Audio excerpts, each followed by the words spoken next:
What's up, guys? Taking a look at some more MLB and NBA player props today over on prizepicks. Cashed both player props yesterday, getting right back on track. 8-2 run, I believe, for my NBA player props. I'm looking to continue today. We have some MLB and also some NBA. MLB has been pretty good. I think I have a pretty good strategy going with MLB fantasy scores that I want to dive to on prizepicks. So this video applies to prizepicks, but also sports books and other player prop sites out there. Again, massive 8-2 run. All those plays, by the way, are posted to my Dub Club. The Dub Club link is down in my description below. There's over 1,000 subscribers in my Dub Club where that 8-2 NBA run is happening. There's three different tiers. There's NBA, there's MLB, and there's All Access, which includes all of my entries along with all of my sports as well. My plays come ranked by confidence level and reps to go with all of my main plays. How Dub Club works is that it sends my plays to you via Telegram, email, or Discord. So there's three different options if you want my plays sent to you. So if you want to check that out, link is down in my description below. Over 1,000 subscribers in there. We're going to dive into today's slate here. Really excited to go ahead and hop right back in, man,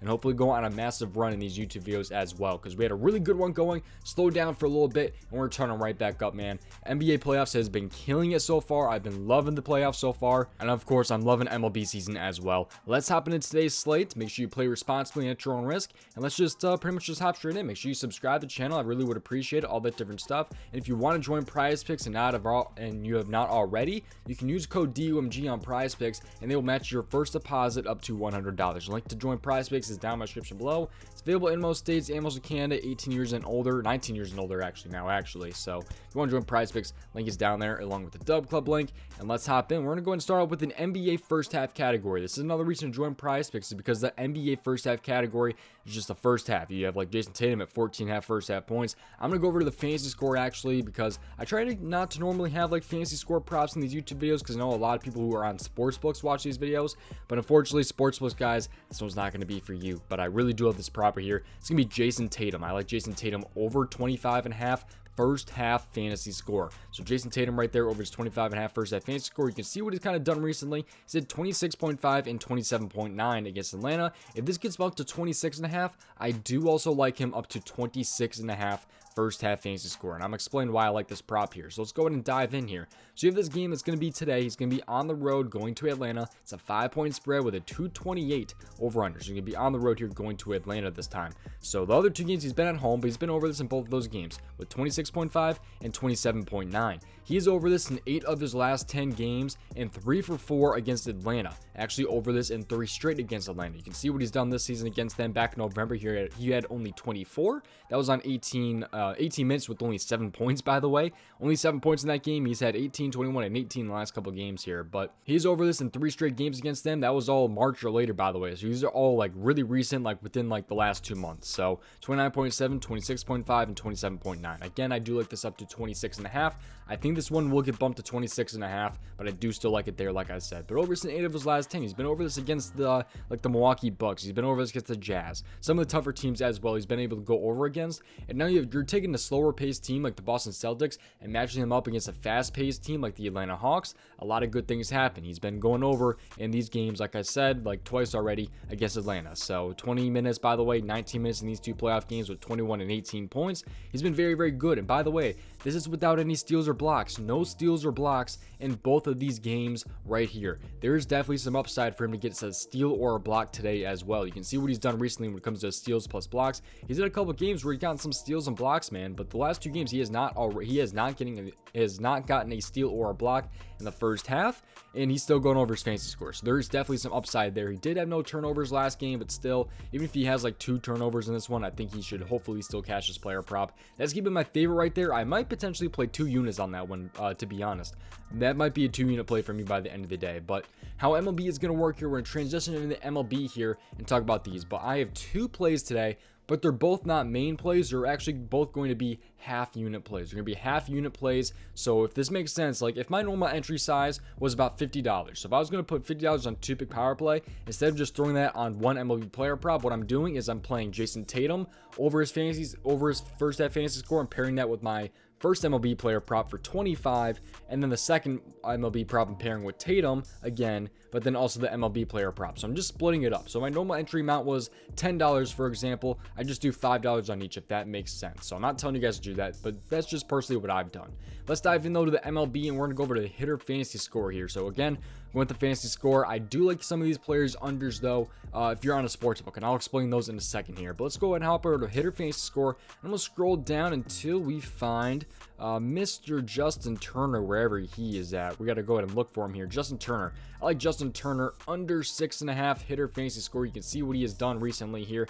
Under this in 4 straight games, averaging 5.6 in his last 5 games here. So Justin Turner under 6.5 hitter fantasy score right there. Let's dive and talk about why I do like this prop right here. So this game here, if you scroll down to the Boston game, this game is going to be 8-10 today. He's going to be on the road going to Milwaukee in this one. Milwaukee is favored in this game. Only 8.5 run over under right there, so nothing super crazy, but he is a righty facing another righty in Freddie Peralta, who's had a very good start to the season. 2-1, 3.18 ERA. Very, very, very solid start to the year right here for Freddie Peralta. But Justin Turner in his fantasy score game log. Let's talk about why I do like this under here. So he's actually he's only over this in 8 out of 20 games this season. 8 out of 20.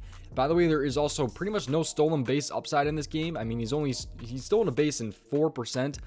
Between this season and last game and last season, only 4% of games, so I'm not super worried about that. But he is a minus 140 to go under 1.5 hits plus runs plus RBIs. Minus 140. That's pretty damn good when it comes to his fantasy score right here. He is also 0 for 5 in plate appearances versus Freddie Peralta. He is also batting a 231 versus right-handed batters this season. I'm sorry, right-handed pitchers this season. He's only batting a 231, so he's not been very good. He's a lot better versus left-handed pitchers so far this year.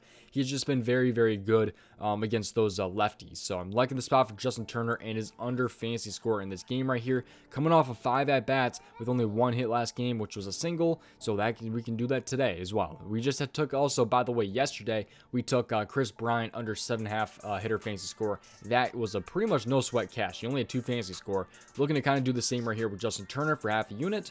He's only over this in 8 out of 20 games this season. Let's dive into player prop number 2. This one is actually going to be right next to him. I like Carlos Correa. I like him under 7.5 hitter fantasy score here. You can see what Carlos Correa has done. Only over this in 1 of his last 5 games. 9 right there against Boston, averaging only 2.4 in his last 5 games right there. If I had to choose a favorite, I'd probably say Justin Turner, but I like both these right here for half a unit, like I said. And let's talk about why I like this prop right here. So this game right here is going to be at home this time, going against the Washington Nationals. I believe he is also 0 for 2 at home this season.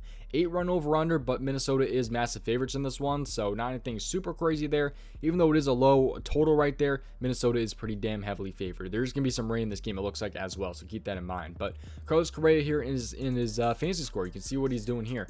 4 out of 15 this season. He's only over this in 4 out of 15 this season. He is a minus 115 to go under 1.5 hits plus runs plus RBIs. I do like that on sports books. Minus 115 to go under 1.5 hits plus runs plus RBIs. So it could go either way right there. He's over his hits plus runs plus RBIs in 5 out of 15 this season. So there is a tiny discrepancy between the hits plus runs plus RBIs and then also the fantasy score. There is virtually, by the way, no stolen base upside in this one, so I'm not worried about stolen bases. He has not stolen a base this season or last season, so I'm not worried about the stolen bases whatsoever. He's batting only a 170 against right-handed pitchers so far this season. So also, by the way, 2 of these games where he went over his fantasy score was because of a home run. Both these games right there were because of a home run. So as long as he doesn't hit a home run, and if you exclude those games where he hit a home run where he would obviously catch a fantasy score just by itself right there, that he's only over in 2 out of 13. 2 out of 13 when he does not have a home run. That is actually very, very crazy because he's probably, what, a minus 1,000 to not have a home run. So 2 for 13 when not having a home run this season. That is pretty damn crazy, right? He isn't facing like a crazy pitcher or anything, but he is facing Trevor Williams, who is 1 for 1 this season with a 3.52 ERA. So a pretty decent spot right there. 3.52 ERA is not anything too terrible. So Trevor Williams has been pretty solid this season for the most part. It is going to be a righty on righty matchup, which I do like right there. And like I said, he's only batting a 170 versus right-handed pitchers so far this season. It is the Washington Nationals, but still, I'm thinking that Correa will hopefully still go under this prop right here. He should be batting second though, so we'll probably see about 5 at bats in this one. If I did have to guess, I think he got pinch hit last time. Did he get completely shut out, or did he just get pinch hit last game? Not sure what happened right there, but he only had 3 fantasy score last game. But I like the spot a lot here for his under 7.5 hitter fantasy score right here. Just have to hope that Trevor Williams pulls the 4 down in this one. So to recap here, I like Jason Tatum over 25.5 first hit fantasy score for, at the moment, 1 unit. I may end up playing him for 2 units, I'll be honest. Also, Justin Turner under 6.5 fantasy score. that will be a half unit play, along with Carlos Correa under 7.5 hitter fantasy score for another half unit to total. Is 1 unit total for an entry, by the way. So like Jason Tatum, 1 unit total on him, then Turner and Correa half unit each, if that makes, but only risking 1 unit total. That is what I personally am doing at the moment right there. That's what I like for today's slate, man. Hopefully you guys did enjoy today's video. Definitely an early upload today. Make sure you subscribe if the post notifications on. If you want to see everything that I'm playing, and again, 8-2 NBA run. I've been killing it. I believe it's 8-2 run. Just been really killing it as of late. 4-0 yesterday with the NBA. Been loving the NBA playoffs for sure, man. So thank you guys for watching today's video. Hopefully you stay tuned and subscribe to the channel. Really would appreciate it. Dub Club link down in my description below. PrizePicks link down there as well. Thank you guys for watching. I'll hopefully see you guys in tomorrow's video. Peace out, boys, and thank you guys for watching. Best of luck tonight.